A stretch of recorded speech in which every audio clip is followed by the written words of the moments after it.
அனைவருக்கும் வணக்கம். நீங்கள் நம்ம சேனலுக்கு புதுசுன்னா பக்கத்தில் இருக்கிற பெல் பட்டன் அமைத்தி சப்ஸ்கிரைப் பண்ணிக்கோங்க. தொடர்ந்து எல்லா வீடியோக்களையும் நீங்கள் பார்க்கலாம். ஆஹா, புதுசாக இருந்தாலும் எவ்வளோ பெரிய பொறுப்பை நம்மளை நம்பி ஒப்படைச்சிருக்கான் ஐயா. நிறைய இடத்துல சரக்கடிக்கிறப்போ இந்த அளவில் தான் பிரச்சனையே வருது. கரெக்டாக ஊற்றுவோம். அளவாக ஊற்றுறதுல அண்ணன் கில்லி. அப்பாடா, இன்றைக்கி யார் மூஞ்சில் முடிச்சோன்னு தெரியல, தானாக ஒரு குவார்ட்டர் தேடி வருது. ஆமாம், 2 கிளாஸில் ஊற்றியாச்சு. எப்பா எடுத்துக்கூடி, உங்கள் கிளாஸில் கொஞ்சம் அதிகமாக இருக்க மாதிரி இருக்குது. ஆஹா, சரிப்பா, அடுத்த ரவுண்டில் நீ கொஞ்சம் அதிகமாக ஊற்றிக்கோ. கரெக்டுண்ணா, கரெக்டு தானே? ரொம்ப கரெக்டாக இருக்கானே ஐயா. சரியா, இப்போ என்ன பண்ணணும்? இந்த 2 கிளாஸில் இருக்க சரக்கையும் இந்த பாட்டிலில் ஊற்றுங்க. அதுக்கப்புறம் மறுபடியும் அளவு பிரிப்போம். ஏய்யா, பாட்டிலில் ஊற்றுனா நிறைய சிந்துமையா. அது பரவாயில்லண்ணே, பாட்டிலில் இருக்கிறத நம்ம அளவு பிரிச்சுக்கலாம். ஆஹா, பாட்டிலில் பாதி கீழே பாதி போயிட்டே இருக்குது ஐயா.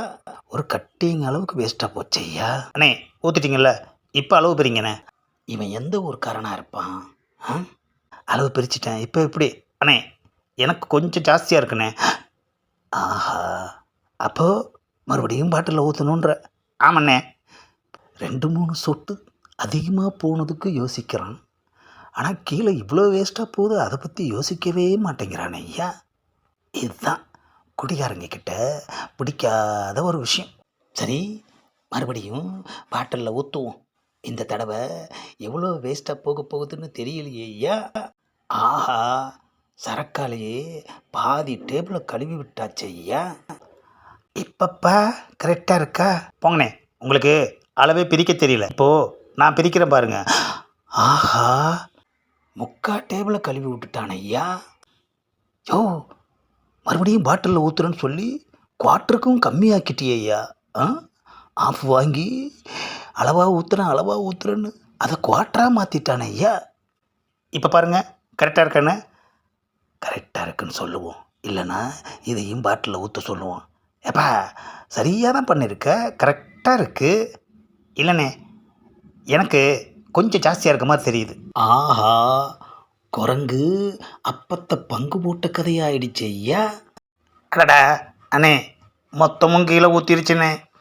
ஆஹா, 2 ஆஃப் வாங்கி ஒரு ஆஃபை ஏற்கனவே அடிச்சிட்டு இன்னொரு ஆஃபில் கொஞ்சம் கொஞ்சமாக இந்த டேபிளை கழுவி விட்டுருக்கான். இவன் எதுக்கு நம்மளை கிளாஸும் சைடிஸும் வாங்கிட்டு வர சொன்னான்? நாமளும் போய் வாங்கிட்டு வந்தோம் ஐயா. அண்ணே, தப்பாக நினச்சிக்காம இன்னொரு ஆப்பு வாங்கிட்டு வாங்க. ஏன் அதையும் பங்கு பிரிக்கிறேன்னு டேபிளை கழுவி விடுறதுக்கா? ஏண்டா வெங்கப்பயலை, நான் பாட்டுக்கு தானே உக்காந்துருந்தேன். என்னை கூப்பிட்டு ஒன்றா சேர்ந்து சரக்கடிக்கலான்னு சொல்லிட்டு அதை வாங்கிட்டு வா இதை வாங்கிட்டு வான்னு சொல்லி வேலையும் வாங்கிட்டு சரக்கையே குடிக்க விடாமல் பண்ணிட்டியேடா. இனிமேல் சரக்கு வாங்கிறதா இருந்தால் 2 குவார்ட்ரு வாங்கு. உனக்கு ஒரு குவார்ட்ரு, எனக்கு ஒரு குவார்ட்ரு. புரிஞ்சதா? ஆனால் ஒரு கண்டிஷன், நம்ம ஒரு குவார்ட்டரை தான் பிரித்து குடிக்கணும்.